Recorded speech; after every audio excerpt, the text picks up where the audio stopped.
ఏ విధం చేతనైనా సువార్త ఆపాలి. సువార్త ఆపటానికి ఎవరిని ఉపయోగించుకుంటాడు? సువార్తలో ఉన్నవారిని. కుటుంబాన్ని బాధ పెడతానికి కుటుంబంలో ఉన్నవారిని ఉపయోగించుకుంటాడు. యేసు ప్రభువు కూడా ఉన్నవారిని సిలువ ఉపయోగించుకున్నాడు. దేవుని స్తోత్రం. 12 మందిలో కూడా ఉన్నాడు. మనకే ఉంటారు, కానీ జయం ఎప్పుడూ యేసుక్రీస్తుదే. అందుకే నేను ఎప్పుడు కూడా ఎక్కువ ప్రార్థనలో గడుపుతూ ఉంటాను. మనం ఈ లోకంలో ఉన్నంతకాలం చాలా జాగ్రత్తగా ఉండమని యేసు ప్రభు చెప్పాడు. ఏ విధం చేతనైనా యథార్థమైన వాక్యానికి, సంఘానికి ఆటంకపరచాలి. పరచగలిగాడా? పరచలేడు. ఎవరు స్తోత్రం. మీరు బస్సులో కూర్చున్న వాళ్ళు కూడా గట్టిగా జాగ్రత్తగా కూర్చోవాలి. ఏదో యథాలాపంగా కూర్చోకూడదు, జాగ్రత్తగా ఉండాలి. అలాగే బస్సు దిగి నడిచేటప్పుడు జాగ్రత్తగా ఉండాలి. చుట్టూ చూసుకోవాలి, మార్గాన్ని చూసుకుని క్రమంగా ఉండాలి. మీరు కూర్చునే కాడ చూసుకోవాలి. తాను ఎక్కడ నిలబడి ఉన్నాడో చూసుకుని నిలబడాలి. ముందు నేను నిలబడి ముందు నా కాళ్ళ దగ్గర ఏముందో చూసుకోవాలి. ఇవన్నీ జాగ్రత్తగా పరీక్షించుకోవాలి. ప్రేమగల తండ్రి, జీవాధిపతి అయిన ప్రభువా, ఈరోజు సువార్త ఏర్పాటు చేసిన సతీష్ గారు, వారి కుటుంబాన్ని, అలాగే కొవ్వూరు లక్ష్మి గారు ఇదివరకు మాకెంతో ఆశ్రయం ఇచ్చారు. వారిని, వారి కుటుంబాన్ని కూడా దీవించి ఈ గ్రామంలో ఉన్నవారిని, సేవ చేస్తున్న వారిని, విశ్వాసులను, అన్యులను దీవించి మేలు కలుగచేయమని, నీ సువార్త ఎక్కడ ప్రకటించబడుతుందో అక్కడ శుభము సమాధానము అన్నావు గనక ఆ శుభమును సమాధానమును అనుగ్రహించమని, సువార్తలో పాల్గొన్న వారందరినీ దీవించి యేసు కృపను స్వస్థపరిచి మరలా నడిపించమని, మీ కొరకు యథార్థంగా జీవించుతున్న మీ బిడ్డలను క్షేమంగా కాపాడి రక్షించమని, సాతాను ప్రయోగాలు లయపరచమని, ఈరోజు మాతో నూతనంగా వచ్చిన డ్రైవర్ని కూడా దీవించి క్షేమంగా నడిపించమని, ప్రతి ఒక్కరి పట్ల మీ ఆలోచన నెరవేర్చమని, ఈ దిన ధ్యానాల్లో వాక్యంతో నాతో మాతో మాట్లాడమని యేసుక్రీస్తు శ్రేష్టమైన నామంలో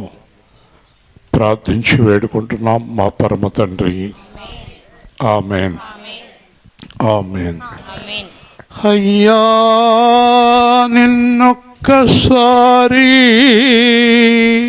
అయ్యా నిన్నొక్కసారి నేను చూడాలి, నేను చూడాలి.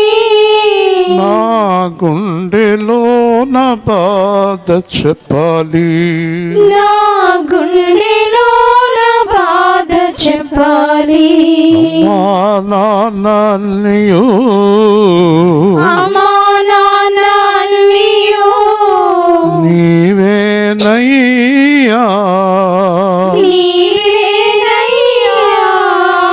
ఆదుకో ఆదుకొని, ఆదుకో ఆదుకొని ఆదరించవయ్యా, ఆదరించవయ్యా.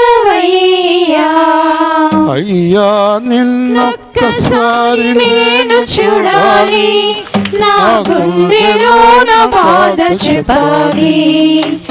అయ్యా నిన్నొక్కసారి నేను చూడాలి, నా గుండెలో నా బాధ చెప్పాలి. అన్నయ్యో నీవేనయ్యా, అమ్మా నాన్న అన్నయ్యో నీవేనయ్యా. ఆదుకో ఆదుకొని ఆదరించవయ్యా, ఆదుకో ఆదుకొని ఆదరించవయ్యా. కోటి తన పిల్లలను రెక్క చాటునా, కోడి తన పిల్లలను రెక్క చాటునా దాచి ఉంచి కాపాడునట్లు దాచి ఉంచి కాపాడునట్లు నన్ను దాయుము నన్ను దాయుము నన్ను దాయుము నన్ను దాయుము అయ్యా నిన్నొక్కసారి నేను చూడాలి, నా గుండెలోన బాధ చెప్పాలి. చిన్న గొర్రె పిల్ల నేను ఎత్తి ఆడుకో, చిన్న గొర్రె పిల్ల నేను ఎత్తి ఆడుకో, ఒక్క అడుగు వేయలేనయ్యా, ఒక్క అడుగు వేయలేనయ్యా. సేద తీర్చుము విశ్రాంతి నీయము, సేద తీర్చుము విశ్రాంతి నీయము. అయ్యా నిన్నొక్కసారి నేను చూడాలి, నా గుండెలోన బాధ చెప్పాలి. తండ్రి తన కుమారుని ఎత్తుకొనున్నట్లు, తండ్రి తన కుమారుని ఎత్తుకొనినట్లు దేవుడే నన్ను మోసెను, దేవుడే నన్ను మోసెను. యెహోవా భుజము నాకు సుఖమే, యెహోవా భుజము నాకు సుఖమే. అయ్యా నిన్నొక్కసారి నేను చూడాలి, నా గుండెలోన బాధ చెప్పాలి. అయ్యా నిన్నొక్కసారి నేను చూడాలి, నా గుండెలోన బాధ చెప్పాలి. ఆరాధన స్తుతి ఆరాధన, ఆరాధన స్తుతి ఆరాధన, ఆత్మతో సత్యముతో ఆరాధన, ఆత్మతో సత్యముతో ఆరాధన, ఆరాధన స్తుతి ఆరాధన, ఆరాధన స్తుతి ఆరాధన.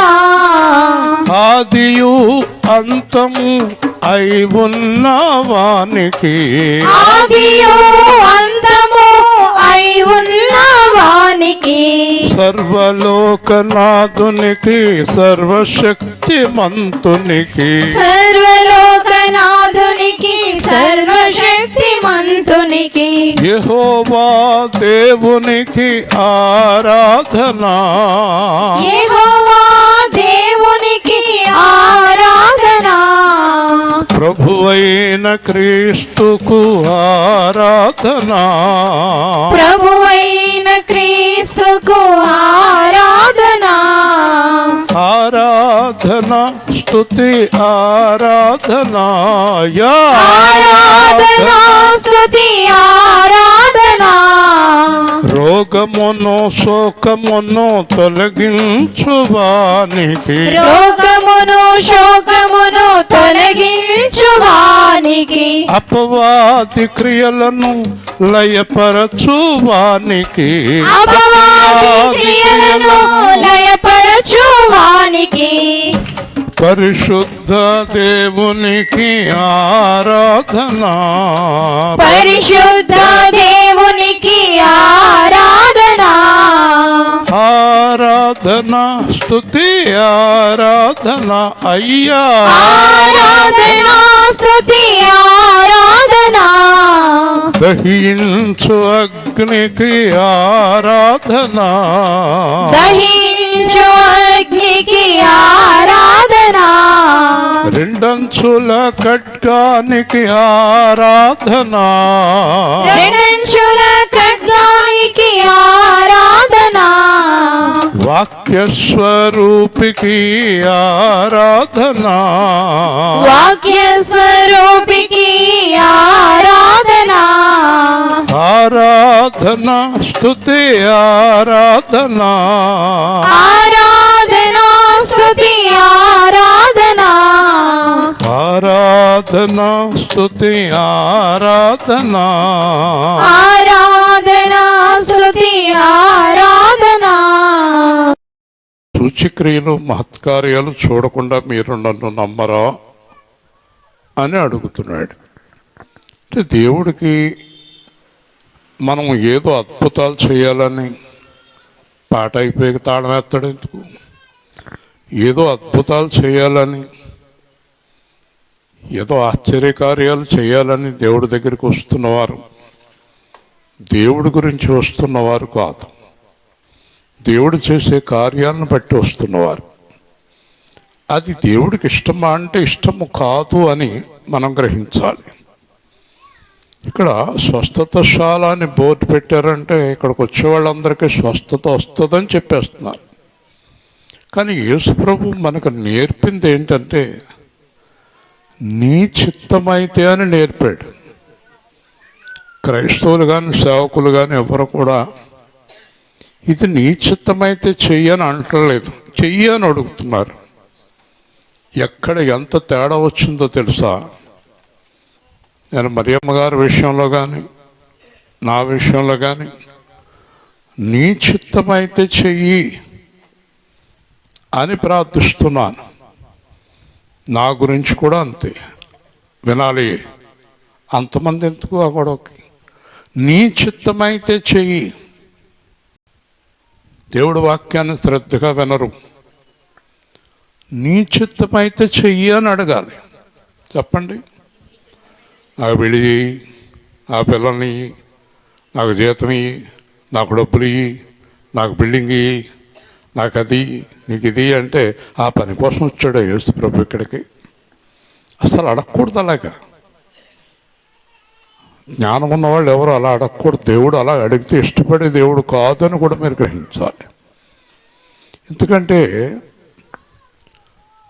తండ్రి తల్లి పిల్లలకి ఏం కావాలో ఆ పిల్లల్ని గొడవతేనే ఒక తల్లి తండ్రి పిల్లలకి ఏం కావాలో తల్లిదండ్రులు అడగక్కర్లేదు. తల్లిదండ్రులకి తెలుసు పిల్లలకి ఏ టైంకి ఏం చేయాలో. పెళ్లి వయసు వచ్చేటప్పుడు కంగారు వస్తుంది, అన్నం తినకపోతే కంగారు వస్తుంది. మా అబ్బాయి అక్కడ తలపోటుకుందంటే వాళ్ళ అమ్మకి ఇక్కడ కంగారు వస్తుంది, వాళ్ళ అమ్మకి బాగోలేదంటే వాడికి అక్కడ కంగారు వస్తుంది.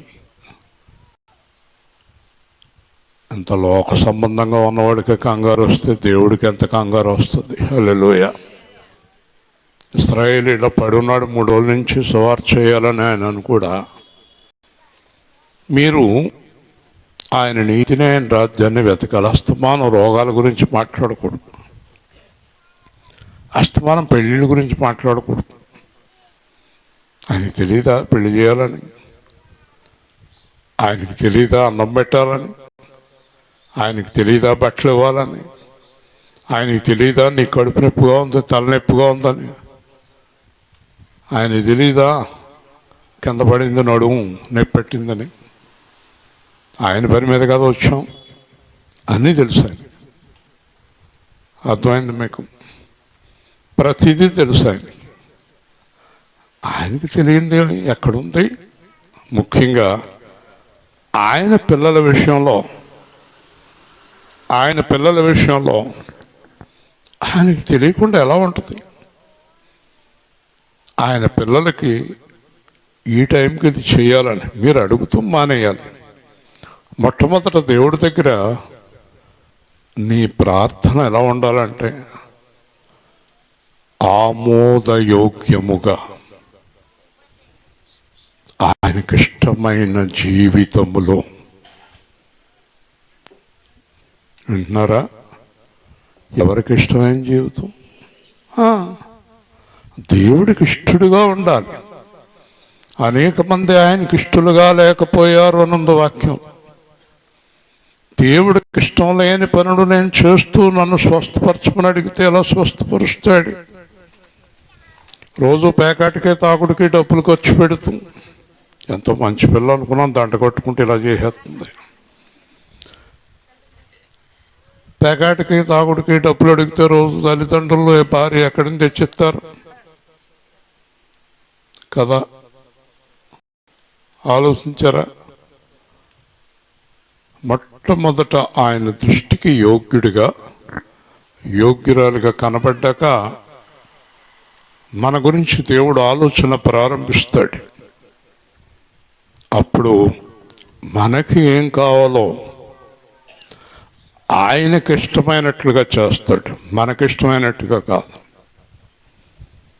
కదా. మనకిష్టమైనట్టుగా అడుగుతాం, మానలేదు మనం. ఆయనకి ఇష్టమైంది ఏదో మనకు తెలియటం లేదు. ఇక్కడ ఈ ప్రధాని కుమారుడు రోగి ఉన్నాడు. ప్రధాని ఆ ప్రాంతానికి అధికారి అయితే ఉంది. వాళ్ళ అబ్బాయి రోగంతో ఉన్నాడు. యేసు వచ్చాడని విని, ఆ రోగం ఎలాంటి రోగం అంటే మరణకరమైన రోగం, చనిపోవటానికి సిద్ధంగా ఉన్నాడు. మరణకరమైన రోగం. అయ్యా మా అబ్బాయిని స్వస్థపరచండి అని అడిగాడు. దేవుడు తన దగ్గరికి వచ్చేవారిని అయ్యా రక్షణ ఇవ్వండి, నిత్య జీవం ఇవ్వండి అని అడగాలని కోరుకుంటాడు. మా అబ్బాయికి రక్షణ ఇవ్వండి, మా అమ్మాయికి రక్షణ ఇవ్వండి, మా అమ్మాయి మీలో నిలుచుకుండేలాగా చేయండి అని అడుగుదాం కోరుకుంటాడు. కానీ మనం అడిగేయన్నీ మా అబ్బాయికి జీతం పెంచేయండి, మా అబ్బాయికి అప్పులు లేకుండా చేయండి, మా అబ్బాయికి కారు ఇవ్వండి, మా అమ్మాయికి ఏమో ఇలాంటివన్నీ అడుగుతూ ఉంటాం. అసలు మనం అడగవలసింది ఆయనకి ఇష్టమైంది ఆయన సన్నిధి, నిత్య జీవం. మధ్యాహ్నం విన్నాం, మోషే అంటున్నాడు నీ సన్నిధి కావాలన్నాడు. పౌలు అన్నాడు నిన్ను సంపాదించుకుని సమస్తము పెంట గొప్పగా ఎంచుకున్నాను. హల్లెలూయ. యేసు మనతో లేకపోతే 21 సంవత్సరం సువార్త ఎక్కడుంది? ఏదో విధంగా ఆటంకం కలిగించాలని చూస్తాడు. ఆటంకాలు కలిగించే వారికి ఈరోజు చెప్తున్నాను, శ్రమలు కలుగుతాయి. హల్లెలూయ.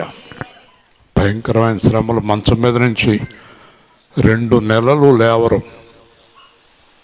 ఈరోజు చెప్తున్నాను, ఏ సేవా కేంద్రంలో సువార్తకు కానీ, సంఘానికి కానీ, పాస్టర్ గారికి కానీ ఎవరికి ఏ ఆటం కలిగించినా 60 రోజులు మంచం పట్టిస్తానంటున్నాడు. దేవుని స్తోత్రం.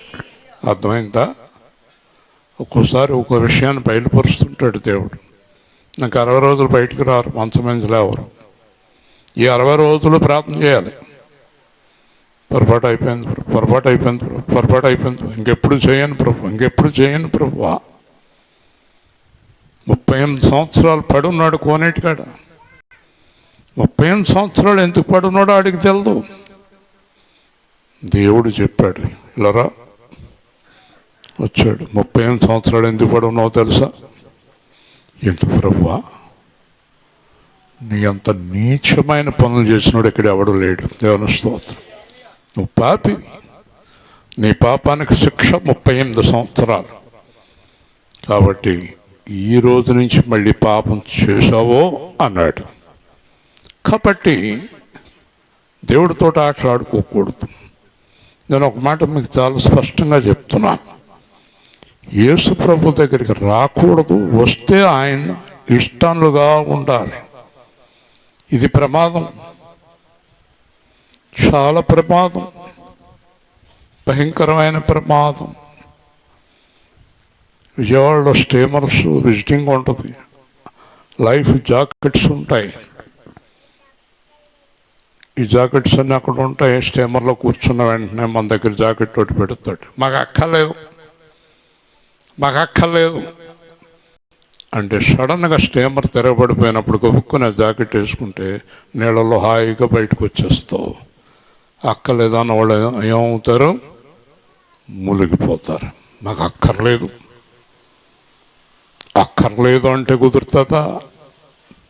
కాబట్టి దేవుడిచ్చేటటువంటి రక్షణను మాకు అక్కర్లేదు, మేము అలా ఉండకపోయినా పర్వాలేదు అనే నిర్లిప్తత, నిర్లక్ష్యం చాలా ప్రమాదం. కాబట్టి మళ్ళీ బతిమలాడు ప్రధాని, ప్రభువా నా కుమారుడు చావక మునిపే మీరు తొందరగా ఆ కార్యం చేయండి. మళ్ళీ జాలేసింది దేవుడికి. నా కుమారుని బతికించాలి మీరని అడుగుతున్నాడు. దేవుడేమో ఇతడు రక్షణ అడుగుతాడని చూస్తున్నాడు. బైబిల్లో చాలామంది రక్షణ అడగలేదు, స్వస్థత అడిగారు. ఈరోజు చాలామంది స్వస్థత అడుగుతున్నారు, రక్షణ అడుగుతలేదు, నిత్య జీవం అడగటం లేదు. యేసు ప్రభువులో రక్షణ లేని వారు తీర్పులోకి వెళ్తారు. మధ్యాహ్నం పడుకున్నప్పుడు నాకు చూపిస్తున్నాడు దేవుడు, వీళ్ళందరూ తీర్పులోకి వస్తున్నారు కుమారుడా. ఎవరెవరు తీర్పులోకి వస్తున్నారు ప్రభువా? నన్ను నమ్మని వారు, నన్ను నమ్మి నన్ను వెంబడించని వారు, పాపం చేసేవారు, మోసం చేసేవారు, అబద్ధాలాడేవారు, వీళ్ళందరూ నా తీర్పులోకి వస్తున్నారు. హల్లెలూయా. తీర్పు నుంచి తప్పించుకోలేవు నువ్వు. అబద్ధాలు, అన్ని అబద్ధాలే, అన్ని అబద్ధాలే కదా.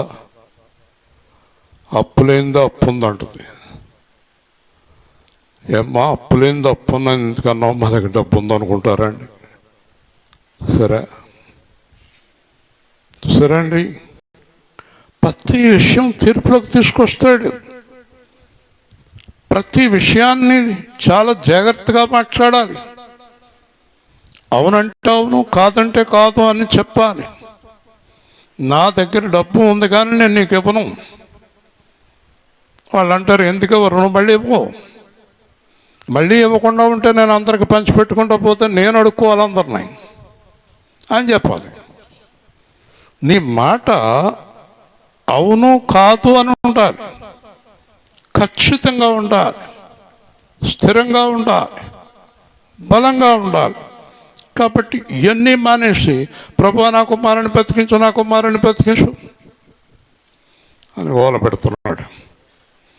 అప్పుడు దేవుడు అంటున్నాడు, నీవు వెళ్ళుము, నీ కుమారుడు బ్రతికాడు. హల్లెలూయా. అర్థమైందా? మీకు అర్థమైందా? ఏమర్థమైంది? నీవు వెళ్ళుము, నీ కుమారుడు బ్రతికాడు. చెప్పండి, ఏముంటుంది ఆ మాటలో? అయిపోయింది, అయిపోయింది అంతే. నీ మాటలో జీవమున్నది, అది నన్నిలలో బ్రతికించుచున్నది. నీ మాటలో జీవమున్నది, అది నన్నిలలో బ్రతికించుచున్నది. మాటతోనే మృతులు లేచినావా, మరణముళ్ళు విరచినవో దేవా. మాటతోనే మృతులు లేపినావా, మరణముళ్ళు విరచినవో దేవా. మాట్లాడే దేవా నా యేసయ్యా, మాటలో స్వస్థతున్నది, అది నా రోగము తొలగించుచున్నది. నీ మాటలో స్వస్థతున్నది, అది నా రోగము తొలగించుచున్నది. మాటతోనే చక్క చేసినావా, సర్వశక్తి కలిగిన ఓ దేవా. మాటతోనే చక్క చేసినావా, సర్వశక్తి కలిగిన ఓ దేవా. మాట్లాడే దేవా నా యేసయ్యా, మాటలో జ్ఞానమున్నది, అది నీ త్రోవలు నడిపించుచున్నది. మాటతోనే బుద్ధి నేర్పినావా, హృదయమును ఎరిగిన ఓ దేవా. మాటతోనే బుద్ధి నేర్పినావా, హృదయమును ఎరిగిన ఓ దేవా. కాబట్టి ఒక మాట చాలు, కానీ ఆ మాట చెప్పడు అంత గొప్పని. విలువైన వాళ్ళు బడబడ మాట్లాడరు, విలువ లేని వాళ్ళు అన్నీ మాట్లాడేస్తారు, ఏమీ చేయరు. దేవుడు అలా తొందరపడి మాట్లాడటం. ఎల్లు నీ కుమారుడు బతికాడు, అని అన్నాడు. యేసు తనతో చెప్పిన మాట విని, చాలా ముఖ్యమైన పాయింట్ ఒకటి ఉంది ఇక్కడ, నమ్మి వెళ్ళిపోయాను. హల్లెలూయా. ఏం చేశాడు? నమ్మాడు. ఒక ఆయన చేబ్రోల్లో, నువ్వు రక్షణలోకి వస్తే అప్పులు తీరిపోతాయి అన్నాడంట పాస్టర్ గారు. రక్షణలోకి వచ్చి చాలా కాలం అయింది, అప్పు తీరలేదు అంటున్నాడు. నన్ను అడిగాడు, ఏమండి పాస్టర్ గారు మీరు చెప్పండి, ఈయనేమో రక్షణ పొందమన్నాడు, అప్పు తీరిపోద్ది అన్నాడు, రక్షణ పొందని అప్పు తీరలేదు అన్నాడు. నేను ఒకటి చెప్పాను, నీ అప్పు ఎప్పటికీ తీరదన్నాను. అదేంటంటే ఆ పాస్టర్ గారు మీకు తేడా ఏంటన్నాడు. నేను దేవుడి మాటలు మాట్లాడతాను, అతను సొంత మాటలు మాట్లాడతాడు, అది తేడా అని చెప్పాను. దేవుని స్తోత్రం. అప్పు తీరుతుందని దేవుడి దగ్గరికి వచ్చావా? పెళ్ళి అవుతుందని దేవుడి దగ్గరికి వచ్చావా? కాళ్ళు నొప్పులు తగ్గుతాయని దేవుడి దగ్గరికి వచ్చావా? మా ఇంటికి చేపలు అమ్ముకునేవాడు వచ్చింది. మా ఆయనకి జ్వరం వచ్చేసిందండి, ముదునూరుపాడు వెళ్తే తగ్గిపోతున్నారు, ఎక్కువైపోయింది వెళ్ళాక, అందుకే మానేశాను, మొత్తం యేసుప్రభు మీద నమ్మకం పోయిందని. ఇలాంటి అజ్ఞానమైన పాస్టర్లు, అజ్ఞానమైన సంఘాలు. ఇక్కడ ఒకటి అడిగాడు, రెండు నమ్మాడు. మనం నమ్మాలి.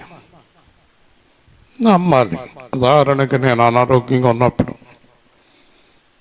నన్ను లేవనెత్తుతాడని నమ్మాను, లేవనెత్తాడు. ఎవరైనా కూడా మందుల్ని, డాక్టర్లని కాదు నమ్మవలసింది, దేవుణ్ణి నమ్మాలి. నా కుమార్తె అంది, 3 రోజుల నుంచి బాధపడుతుంది, రమ్మంటే రాలేదు, ఇప్పుడు మందులు అలా వేసుకునేటప్పుడు ఇలా తగ్గిపోయిందంది. నువ్వు పొరపాటుగా ఆలోచిస్తున్నావు అమ్మాయి, ఈరోజు తగ్గటానికి దేవుడు అనుమతించాడు. హల్లెలూయా. నీ ఇష్టం నా ఇష్టం కాదు. అది జ్ఞానం దేవుడి వైపుకి తిరగటం, హృదయం దేవుడి వైపుకి తిరగటం, ఎదురు చూడటం, నమ్మటం. హబక్కూకు అంటాడు, ఆయన నాకు ఏం చేసినా ఏం చేయకపోయినా నాకు దేవుడే. హల్లెలూయా. చూసారా,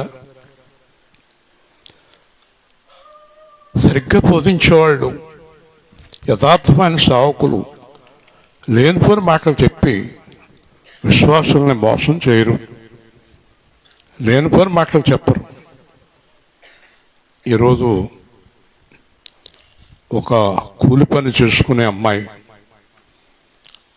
కష్టపడుతున్న అమ్మాయి, రాత్రి పగలు కష్టపడుతున్న ఒక అమ్మాయి వచ్చి ఉదయకాలం ముందు,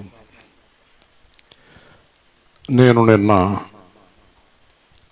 ఐరన్ షాప్కి ఇటుకలకి అన్నిటికీ కలిపి 50,000 ఇచ్చాను ప్రభువా, ఇంచుమించు 12 లక్షలు మైనస్లో ఉన్నాం, మళ్ళీ 50,000 ఇచ్చాను, మరి డబ్బు మీరు అనుగ్రహిస్తారని ఎదురు చూస్తున్నాను అని రాత్రి ప్రార్థన చేసి పడుకున్నాను. ఉదయం ఆ కష్టపడి చెమటూడ్చి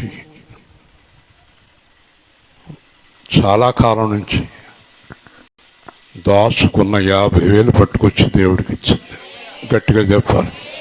నేను ఏంటమ్మా ఇది, ఏంటిది, నీకు 50,000, ఒక 20,000, ఒక 10,000, 30,000 అంటే కుదరదండి. నేను దేవుణ్ణి అడిగి మందిరానికి ఇవ్వాలని దాచుకుంటూ వచ్చానండి. నిన్నటికి 50,000 పూర్తయినాయండి. నేను ఆ 50,000 పట్టుకెళ్ళి, ఎలా ఉందమ్మా, తగిలిందా? తగ్గిపోతుంది, కూర్చో.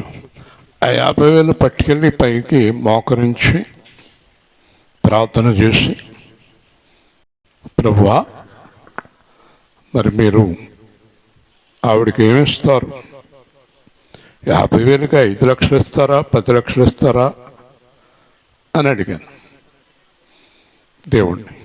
డబ్బులు ఇవ్వండి ఆవిడకి అన్నా. నేను డబ్బులు ఇవ్వను అన్నాడు. నవ్వుతున్నట్టుంది దేవుడు. అదేంటి నవ్వుతున్నాడంటే ప్రభు అంటే నిత్య జీవం ఇస్తాను అన్నాడు.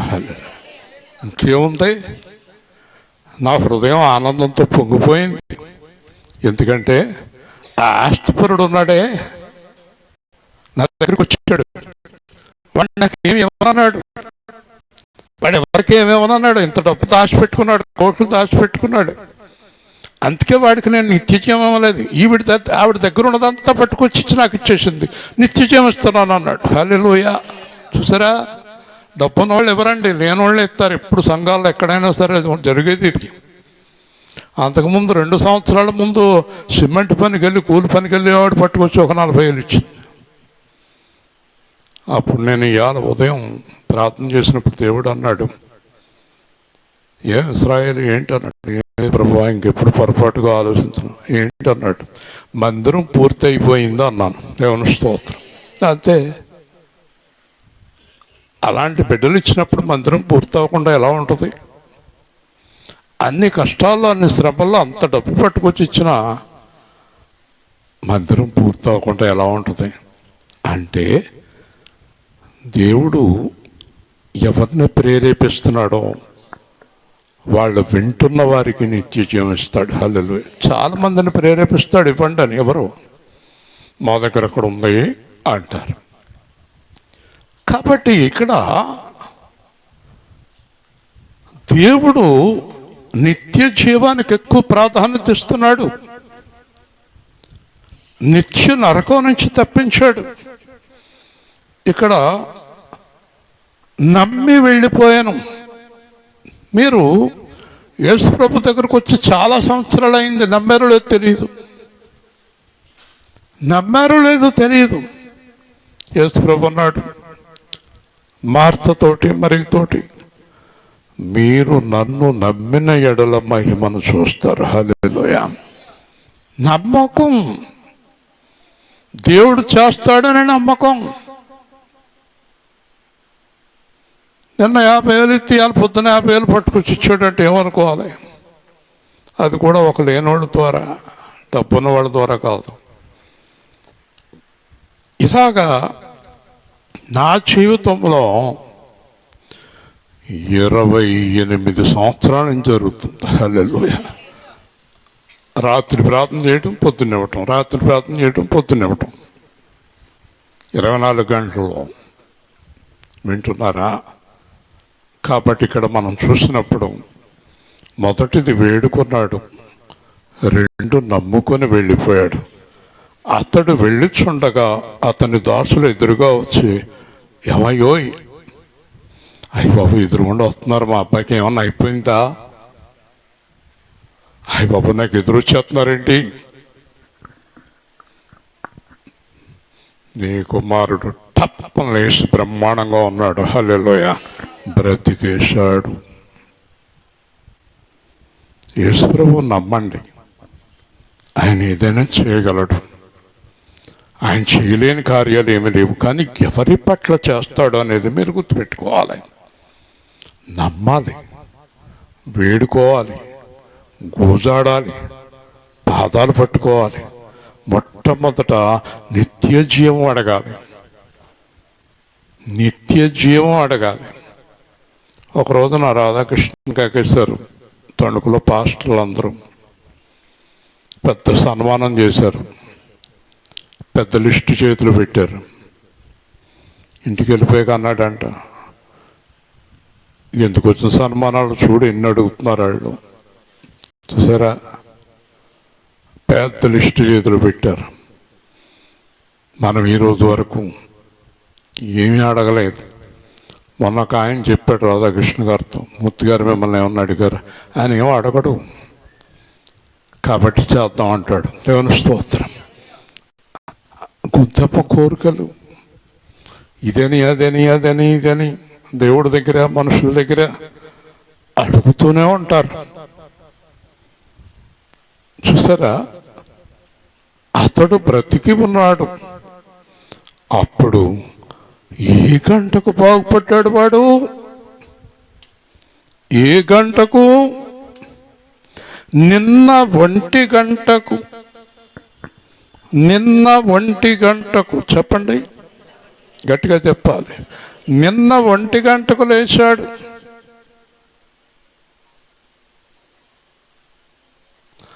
అయ్యి బాబోయ్, అక్కడే మోకరించేశాడు ఈ ప్రధాని. అయ్యి బాబోయ్, నిన్న 1 గంటకు ఆయన చెప్పాడు మీ అబ్బాయి లేచాడు అని. హల్లెలూయా, గట్టిగా చెప్పాలి. చూసారా సరే అండి, మనం దేవుణ్ణి బలంగా నమ్మాలి, పాపం చేయకూడదు, దేవుడికి ఇష్టం లేని సంభాషణ చేయకూడదు, దేవుడికి ఇష్టం లేని చూపులు ఉండకూడదు. ఈరోజు వరకు సంఘంలో ఇంకా చాలామంది అలాగే ఉన్నారు, దేవుడికి ఇష్టలుగా ఉండలేకపోతున్నారు, వాళ్ళకి ఇష్టమైనట్టే జీవిస్తున్నారు. ఎక్కడికి వెళ్ళాలంటే అక్కడ కట్టుకుని వెళ్ళిపోతారు. మోటార్ సైకిల్ మీద ఎంతమంది ఎక్కాలి? ఎంతమంది ఎక్కాలి? 2, 4 కలిపి బస్సు కింద దూరితే ఎలా ఉంటుంది? హాస్పిటల్కి వెళ్ళిపోతున్నాం అండి బుధవారం సాయంత్రం, కట్టుకుని పోయారా 4? నువ్వెందుకు రాలేదు ప్రార్థన బుధవారం? కట్టుకుని వచ్చి కట్టుకుని వెళ్తారా? బుధవారం వారానికి 1 రోజు ప్రార్థన అంటే ఆ రోజు మొత్తం పోయారు. ఉండేది 10 మంది అయితే మళ్ళీ దాంట్లో 4 కూర్చుని ఉన్నారు అక్కడ. ఏది ఎన్ని సంవత్సరాలు అయినా ఆ విశ్వాసంలో స్థిరత్వం లేదు. వినేటప్పుడు మాత్రం నిజమేనండి, గొప్ప దేవుడు అండి, గొప్ప దేవుడు అండి, ఆయన గొప్ప దేవుడు అని పొగుడుతానికి మిమ్మల్ని ఎగెత్తున్నాడు. ఎక్కడికి? మీకు ఇష్టమైనప్పుడేమో గుండ్రంగా తిరుగుతారు, మీకు ఇష్టం లేనప్పుడు కనబడరు 15 రోజులు. ఏం పద్ధతులు ఇది క్రమమైన పద్ధతి కాదు. మిమ్మల్ని ఎలా నమ్ముతాడు దేవుడు? మనుషులు ఎలా నమ్ముతారు? మిమ్మల్ని ఎవరైనా పనికి పెట్టుకున్నారనుకోండి, 30 రోజులు పనిలోకి వస్తారని నమ్మకుంటేనే పెట్టుకుంటారు. 15 రోజులు ఎగ్గొడితే ఎలా పెట్టుకుంటారు మిమ్మల్ని పనిలో? వెళ్ళరమ్మా అంటారు, వెళ్ళరావయ్యా అంటారు. దేవుడు ఇంకా దేవుడికి మన మీద నమ్మకం కలగాలి. హల్లెలూయా, దేవుడికి నమ్మకం కలగాలి, మనుషులకి నమ్మకం కలగాలి. దేవుడికి ఒక నమ్మకం ఏంటో తెలుసా? ఇస్రాయేల్ అనే సేవకుడు బతికున్నంతకాలం సువార్త మాండని నమ్ముతున్నాడు ఆయన. దేవుని స్తోత్రం. అందుకే ఏది కావాలంటే అది అరేంజ్ చేస్తాడు. అలా మోకరించి ప్రార్థన చేశానంటే పంపించేస్తాడు అంతే, ఏది కావాలంటే అది. సాతానుగాడు అడ్డుపడదామని చూశాడు, ఆడి వల్ల కాదు, ఆడు అడ్డుపడలేడు. ఓ గొప్ప పర్వతమా జెరుబ్బాబెలును తగ్గింపను, ఓ గొప్ప పర్వతమా జెరుబ్బాబెలును తగ్గింపను, ఎంత మాత్రపు దానవు నీవనెను, ఎంత మాత్రపు దానవు నీవనెను, చదును భూమిగా మారెదవు, చదును భూమిగా మారెదవు. శక్తి చేత కాదనెను, బలముతో ఇది కాదనెను, దీని చేతునని యెహోవా సెలవిచ్చెను.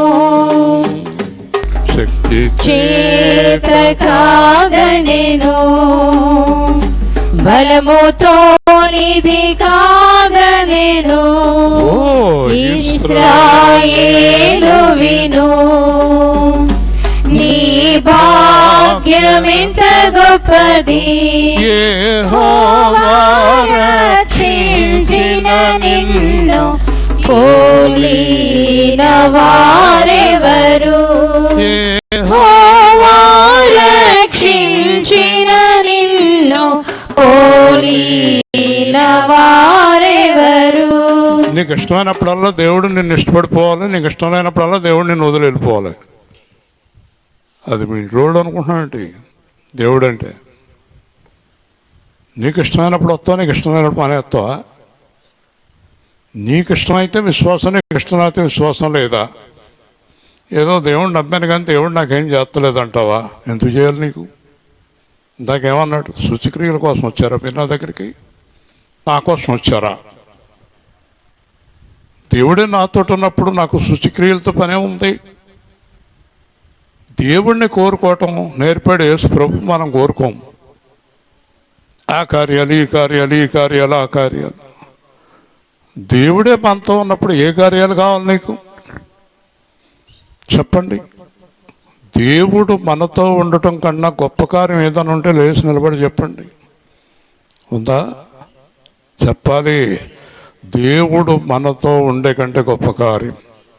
కానీ యేసు ప్రభు వచ్చాడు, మన ఇంట్లో ఉన్నాడు. ఏ రోజుకి ఆ రోజు 200 తెచ్చుకొని ఫోన్ చేస్తున్నాం. మనతో పాటు ప్రభు ఫోన్ చేస్తున్నారు. యేసు ప్రభువా ఇదేంటి? వాళ్ళకేమో 2 లక్షలు, వాళ్ళకేమో 20,000, వాళ్ళకేమో 30,000, వీళ్ళకేమో కోట్లు. నువ్వు మాతో ఉండి 200 ఏంటి ప్రభు అంటే, ఏమ్మా అంటాడు దేవుడు. మాకు 200 ఇస్తానికి వచ్చావా ప్రభువా నువ్వు? మరి మమ్మల్ని ధనవంతులు చేయవా అంటే, మీకు ధనం కావాలమ్మా అంటాడు. అవునండి, అయితే నేను వెళ్తానమ్మా అంటాడు. హల్లెలూయా. ఎంత పిచ్చోళ్ళు అంటే వెళ్ళాం. 200 ఉంటే ఏంటి, 100 ఉంటే ఏంటి? ఎవరున్నారు మనతోటి? మనం అనుకుంటాం దేవుడు మనవాడైనప్పుడు మనల్ని కోటీశ్వరులు చేసేయచ్చు కదా. ఎంత అజ్ఞానం అండి విజయ్ గారు. అజ్ఞానమేనా? మాట్లాడమేంటి? అజ్ఞానమేనా? యేసు ప్రభు ఏం సంపాదించుకున్నాడు ఈ లోకంలో? పౌలు ఏం సంపాదించుకున్నాడు? పేతురు ఏం సంపాదించుకున్నాడు? ప్రధానమంత్రిగా ఉన్న దానియేలు గారికి ఏముంది? ఆకాశం నుంచి అగ్ని దిగొచ్చి 50 మందిని కాల్ చేసిన ఏలియా గారికి ఏముంది? ఎలీషా గారికి ఏముంది? ఏలియా గారు ఆస్తి ఎంత చెప్పండి హెప్సిబా గారు? ఏలియా గారు ఆస్తి ఎంత? దుప్పటి. ఏలియా గారు ఆస్తి దుప్పటి. మీ ఇంట్లో ఒక్కొక్కడికి 15 దుప్పట్లు ఉన్నాయి, 150 చీరలు ఉన్నాయి కదా. ఏలియా గారు ఆస్తి దుప్పటే. ఎలీషాకి ఏమిచ్చాడు? దుప్పటి ఇచ్చాడు. ఇదేంటా బాబు ఈ దుప్పటేంటి అన్నాడా? ఎంతో సంతోషించాడు. చెప్పండి. కాబట్టి బైబిల్లో ఎక్కడ డబ్బు గురించి లేదు. వీళ్ళు అందరూ డబ్బు అడుగుతారేంటి దేవుడిని? కట్టుకుని మోటార్ సైకిల్ ఎక్కి 15 మంది ఎక్కి వెళ్తారు. పడ్డారంటే వాళ్ళు చేతులు మొత్తం విరిగిపోయి 2 నెలల మంచం మీద ఉంటారు. నలుగురు ఎక్కే బండి అంతా పడిపోతారు ఎవరైనా సరే వాళ్ళు. ఎందుకంటే గబుక్కుని ఏదైనా అడ్డం వచ్చిందంటే రయ్యమని వెళ్ళిపోయి కోతులు పడిపోతారు నలుగురు. 2 నెలల మంచం మీద ఉంటే చూసేది ఎవరు? ఇంక ఈ నలుగురిని ఎవరో ఒకళ్ళకి ఇరిగితే ఇంకొకళ్ళు 20 వాళ్ళు చూస్తారు. అందరికీ ఇరిగిపోతే చూసేది ఎవరో? ఎందుకు బళ్ళు మీద అలా ఎక్కించుకుంటారు? దేవుడి పిల్లలమైన మనం అలా ఉండొచ్చా? ఆ హ్యాండిల్ తిరగాలి కదా. ప్రతిదీ జ్ఞానంతో ఉండాలి కదా. జ్ఞానం ఉండాలి కదా. ఏది పెడితే చేసేటమా అన్యులు లేక దేవుడి పిల్లలు 2 సార్లు తిరుగు. దేవుడు అంటే ఎంత ప్రాధాన్యత ఇస్తున్నారు. మళ్ళీ నువ్వు పరీక్షలో పాస్ అయిపోవాలి, నీకు దేవుడు అన్నీ చేసేయాలి. ఎందుకు చేస్తాడు? ఇంకో 2 సంవత్సరాలు ఆ క్లాసులోనే ఉండొస్తాను నిన్ను. నువ్వు వెళ్ళవు ముందుకి, అక్కడే ఉంటావు. ఏం చదువుతున్నావు అంటే అదే. అదేంటి చాలా నుంచి చదువుతున్నావు అంటే మాస్టర్కి నేనంటే ఎంత ఇష్టం, పాస్ చేస్తలేదు. దేవుడు అంటే ఎడకూడంగా తీసుకుంటున్నారు మీరు. దేవుడు అంటే హేళనగా ఉందా? అదే నీ సువార్త కోసం ఆగాం, మాది అయిపోయింది. ఇంకా నువ్వు చెప్పింది కానీ మైక్ ఇమ్మంటావా? చూడండి, అతడును అతని ఇంటి వారందరూ రక్షణ పొందేశారండి. దేవుని స్తోత్రం చెప్పండి. అతడును అతని ఇంటి వారందరూ నమ్మిరి. సరే, అదేంటి అయ్యి బాబు నేను 1 గంట అంటే 1 గంటకు అయిపోయిందా?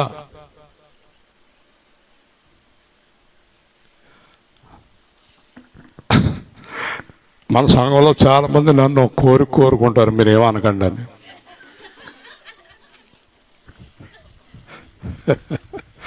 నేను చెప్తాను ముందే, అది అవదోయా అంటే వినిపించుకోరు, చేసేస్తారు.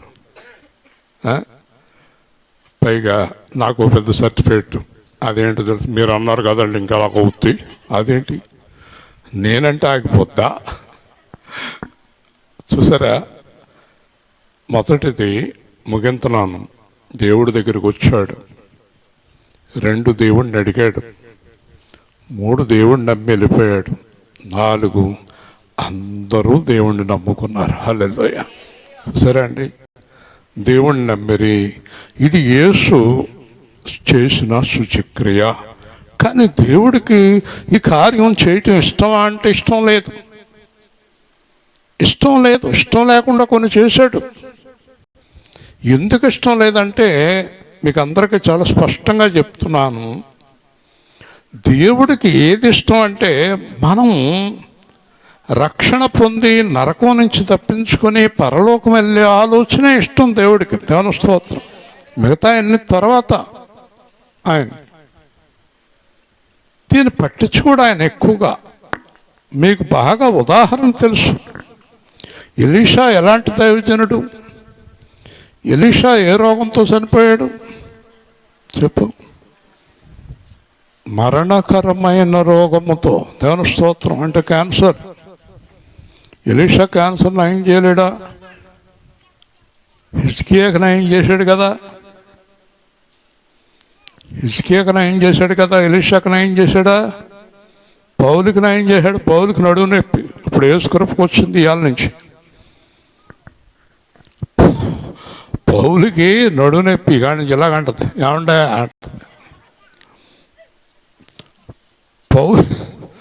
పౌలుకి నడువు నొప్పి. అడిగాడు దేవుడిని, ప్రభువా నీ సువార్త చేస్తున్నానంటే ఉండనయ్యాను.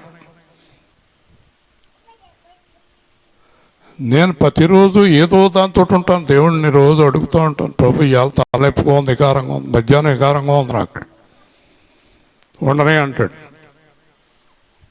అర్థమైంది మీకు? ప్రస్తుతానికి మీరందరూ ఒకే ఒక కోరికతో ఉన్నారు, ఎప్పుడు ముగింతో అప్పుడు చెమట తుడుచుకుందాం అని. అది మీ ఉద్దేశం. దానికేమో ఈ గొడవ ఏంటి నేను ఆడుకుంటాక లేకుండానని ఇది ఎదురు చూస్తుంది కదా. మొదటిది దేవుణ్ణి నమ్మేయండి. 2 దేవుడికి ఇష్టమైంది కోరుకోండి. మీరు ఇంటికి వెళ్ళి మత్తయి 6వ అధ్యాయంలో యేసు ప్రభు ప్రార్థన అంతా చేయండి. మీకు దేవుడికి ఏది ఇష్టమో తెలిసిపోద్ది. అది దేవుడికి ఎంతో ఇష్టం. నీ రాజ్యము, నీ చిత్తము, నీ పరిశుద్ధత, నీ ఆహారం అని ప్రార్థించాలి. ముఖ్యంగా ఇంకో మాట, ధనవంతులైన వాళ్ళు సాక్ష్యాలు చెప్తారు, మాకు యేసుప్రభు ధనం ఇచ్చాడని చూస్తే మర్చిపోకండి. యేసుప్రభు ఈ లోకంలో డబ్బులు ఇవ్వడానికి మేడలు, మిత్తులు, కార్లు ఇవ్వడానికి రాలేదు, నిత్య జీవం ఇవ్వడానికి వచ్చాడు. హల్లెలూయా. వస్తాయే పోతాయి. వాటిని మనం లక్ష్య పెట్టకూడదు. దేవుడు మనతో ఉన్నాడా లేదా చెప్పండి. దేవుడు మనతోటి ఉంటే అన్నీ మనకున్నట్టే. హల్లెలూయా. ప్రేమ గల తండ్రి, జీవాధిపతి అయిన ప్రభువు, ఈరోజు రాత్రి మీరు జరిగించిన సువార్తను బట్టి స్తోత్రాలు. ఏర్పాటు చేసిన వారిని దీవించి, కుటుంబాలను దీవించి, ఈ భయంకరమైన ఉడుకు నుంచి, ఎండవేడి నుంచి తప్పించి, మీ రక్షణ కార్యాలు నెరవేర్చి, యేసుకృపను స్వస్థపరిచి, తిరిగి వెళుతున్న ప్రయాణంలో మీ సన్నిధి మాకు తోడుగా ఉంచి, రేపు జరగబోతున్న ఉపవాస ప్రార్థనను దీవించి, రేపు రాత్రి సువార్తను దీవించమని, మీ చిత్తమైతే తెల్లవారేటప్పటికి చల్లని వాతావరణం మీ చిత్తమైతే అనుగ్రహించమని, అనేక మంది పడుతున్న ఇబ్బంది నుంచి విడుదల దయచేయమని, గ్రామాన్ని కాపాడమని యేసు నామములో అడుగుతున్నాం తండ్రి. ఆమె మీకు అందరికీ చెప్తున్నాను, కరెక్ట్గా 10 గంట కొట్టేటప్పటికి ఉపవాస ప్రార్థన ప్రారంభమవుద్ది. 12:15 అయిపోద్ది. టైమింగ్స్ గుర్తుపెట్టుకోండి. మీరు 10:30కి, 11కి, 12కి వస్తే భోజనానికి వచ్చినట్టే, ప్రార్థనకు వచ్చినట్టు కాదు. టైం మెయింటైన్ చేయండి. మంచిది.